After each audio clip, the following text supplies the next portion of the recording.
Assalamualaikum warahmatullahi wabarakatuh. Selamat bertemu lagi dengan saya Nur Hidayah dari SMA Negeri 21 Bandung. Saya adalah calon guru penggerak angkatan 10 Kota Bandung. Kali ini saya akan menjelaskan aksi nyata modul 1.3 visi guru penggerak tentang pengembangan karakter mandiri melalui public speaking di media sosial. Berikut adalah aksi nyata yang saya lakukan.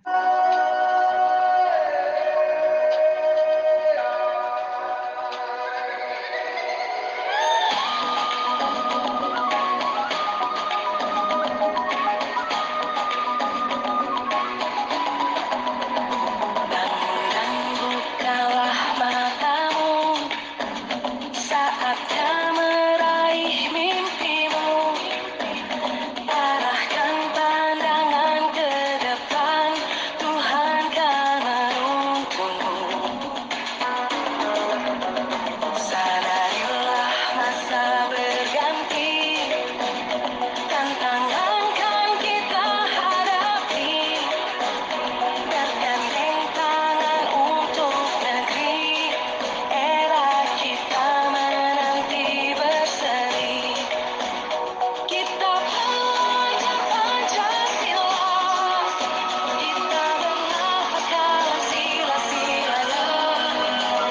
Kita pelajar Pancasila, ayo kita jaga untuk Indonesia.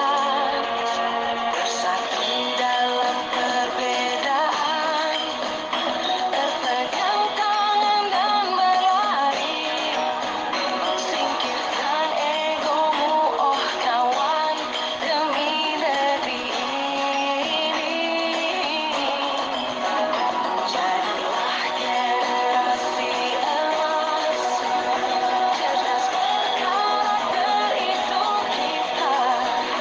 Berjuang dan harus berani, kita terus torehkan prestasi.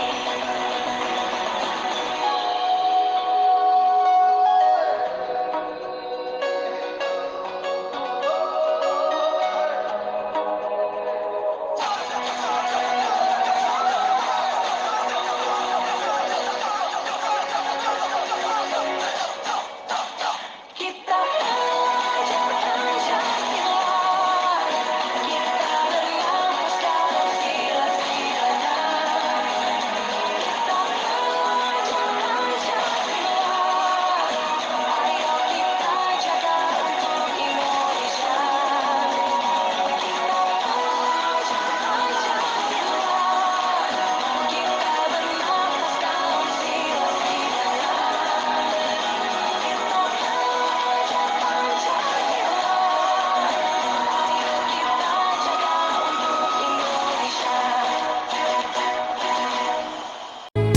Halo guys, kenalan dulu yuk. Nama saya Putri Rahayu. Saya dari kelas 105 SMA Negeri 21 Bandung. Dan guru cantik yang kalian lihat ini guru bahasa Indonesia saya, yaitu Nur Hidayah SPD. Selamat menonton. Nah, itu dia perkenalan dari saya. Selanjutnya, kami diberi tugas bahasa Indonesia, membuat video yaitu dari teks anekdot. Langsung saja, ini hasil dari karya saya yang berjudul Pencuri. Pada suatu hari, ada sebuah tempat makan kecil milik Pak Romi di daerah Pangalengan. Ketika Pak Romi sedang menjaga tempat makannya tersebut, Pak Romi memergoki seorang ibu berusia 40 tahun mencuri 2 ayam goreng. Setelah melihat kejadian itu, Pak Romi pun menghampiri ibu tersebut. Pak Romi mengatakan, "Ngapain ibu hanya mencuri 2 ayam goreng?" Si ibu-ibu itu pun terkaget mendengar suara tersebut, pasalnya dia menduga tidak ada yang melihat aksinya. Ibu itu mengatakan kepada Pak Romi, "Maafin ibu Pak, sebenarnya ibu dan 3 anak ibu belum makan dari kemarin." Pak Romi bilang, "Apakah ibu sudah tahu kalau mencuri ayam itu dikategorikan maling kecil? Hukumannya bisa sampai 10 tahun penjara loh Bu." Ibu menanggapi Pak Romi, "Maafin ibu Pak, jangan penjarakan ibu. Nanti kalau ibu dipenjara, siapa yang akan menjaga anak ibu nanti?" Romi mengatakan, "Lah, lagian kenapa ibu cuman maling ayam aja? Coba kalau ibu maling uang banyak, hukumannya paling cuma 2 tahun." Si ibu tertegun dengan jawaban dari Pak Romi. Ibu mengatakan, "Hah, maksudnya gimana, Pak?"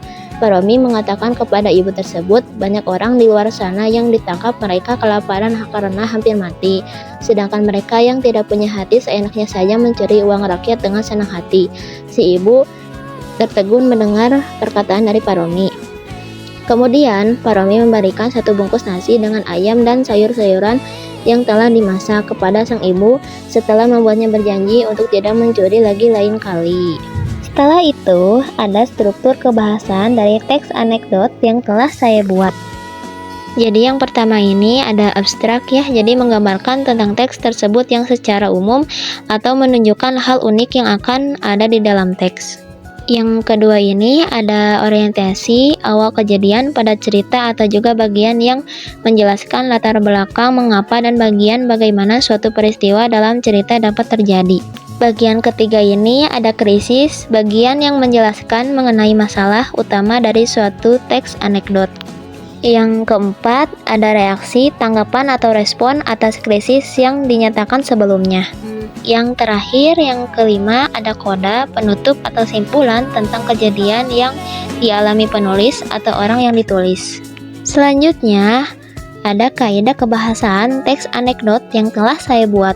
Di sini yang pertama ada kalimat bermakna lampau, jadi di sini menyatakan suatu peristiwa yang telah terjadi di masa lalu atau di masa lampau, seperti pada suatu hari, sejak, dari dahulu, tadi, dan sebagainya. Yang kedua ada kalimat retoris, kalimat pertanyaan yang tidak membutuhkan jawaban. Yang ketiga ini ada kalimat seru ini kalimat yang menyerukan di dalam suatu teks anekdot.